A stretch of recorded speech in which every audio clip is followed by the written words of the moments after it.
Let's talk about why the policies that law enforcement have as to domestic violence are hurting families in California.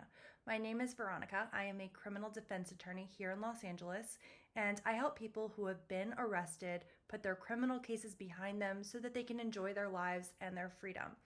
And in this video, I'm going to be talking about a topic that I deal with as part of my job all of the time, which is this. You have a family, you have a husband, wife, maybe their kids. There is a disagreement between them, and the police are called. Maybe they are at a hotel on a vacation. I get that a lot, especially, Orange County, Laguna Beach, whatever. And they're having a loud argument. The cops come out. They believe that they have to answer the door for the cops, which in general you do not. They answer, and the cops tell them, they will say, hey, it's fine. We just had an argument. It's all good. But the cops decide, okay, you know what? I'm sorry, this is policy. We are going to have to take one of you in. Who wants to get arrested? And I have had cases where the cops literally will say that. It's policy. It doesn't matter to us which one of you wants to get arrested. So whether they say that or not, they take one of those parties away. They arrest them. And now you have the other party alone, maybe in a hotel room or at home with the kids, trying to figure out what the heck am I supposed to do here? And that party can maybe sometimes they'll call the police and say, hey, I want to drop this. But they can't do anything at that point. Once the cops come out, once the cops make an arrest, that other party, the alleged victim there, cannot force them to just drop the case. And so that husband, wife, whoever was not arrested, now goes to the jail. Oftentimes, bail on these cases is set to $50,000. So they have to get a bail bondsman to bond out their husband or wife. And generally, the bail bondsman is going to take between 8 and 10%. So we're talking about $5,000 here that now this family has to pool, if they even have it. If they're able to get it, to pull out of their savings to get the other party out of jail. And now they are going to have to figure out, okay, do we want a criminal defense attorney? Do we want an attorney to try to get these charges dropped before court? If they do, now we're talking even more money, thousands of dollars in addition. Now, tell me, how is this helping the family? I mean, there are situations, I'm sure, we all know there are situations where one party is genuinely being abused. But the thing is that in this kind of situation where there's no real proof of abuse that the police are seeing, to take someone and say you have to pay thousands of dollars that are surely going to come, out of the family's pockets, so the alleged victim too, in order to get out, even though the alleged victim is saying nothing happened, how does that help them?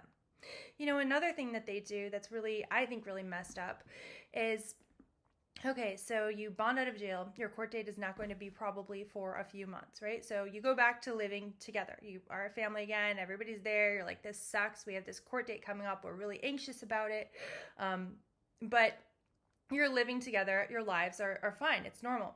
Well, when you go to that first court date, if charges are filed against you, it is the policy of every DA's office I know of in California, from Sacramento all the way down to San Diego, to ask for a restraining order to be placed on the person who was arrested so that the family cannot live together again.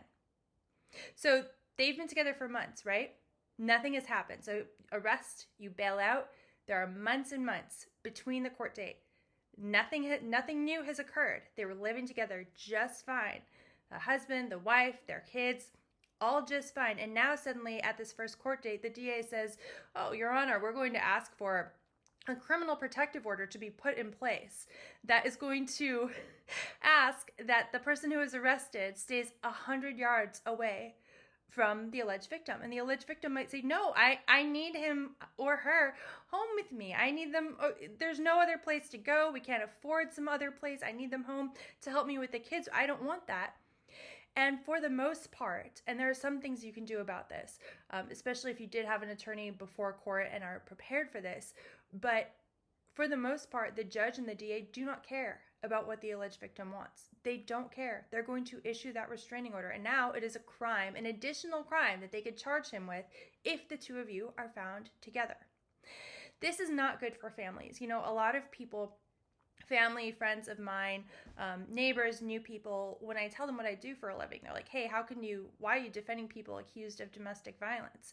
But when you actually deal with these scenarios and you actually hear about what happened and how it's affecting the family, if anything, I'm helping the families here, right? I mean, that's a lot of my job is that I will have the alleged victim who's calling me and is like, hey, can I have an update? What's going on, with my husband's case? I'm really anxious about this. I don't want charges to be filed. I don't want a restraining order.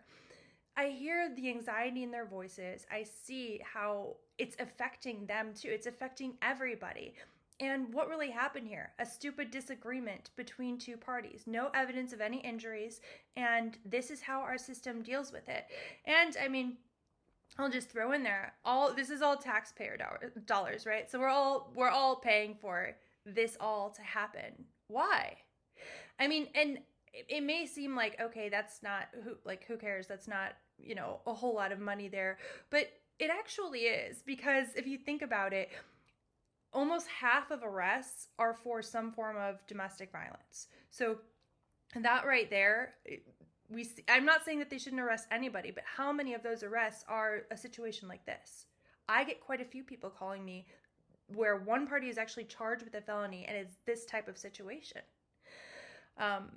And what about the units in the DA's office? I mean, these are salaries of attorneys, many attorneys that we're all paying for every year to do this. What about, I mean, there's so many problems here. We have entire courtrooms that could be closed if they would stop doing this. I mean, if there's no injury, if the person who is the alleged victim is saying nothing happened, why arrest the person? Why start this whole process, right?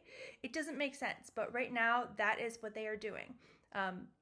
So be careful. If you do have a criminal case in California, give me a call. You can find my number down below. You can also book a consultation with me there. But I hope that you found this helpful. I mean, I had no idea that it was like this, that this was how these situations were treated until I started practicing criminal law. So, I mean, if you're watching this video and you don't have a criminal case, I hope it's helpful for you to know in the future how these situations go so that you can make sure to try to do everything you can to avoid them.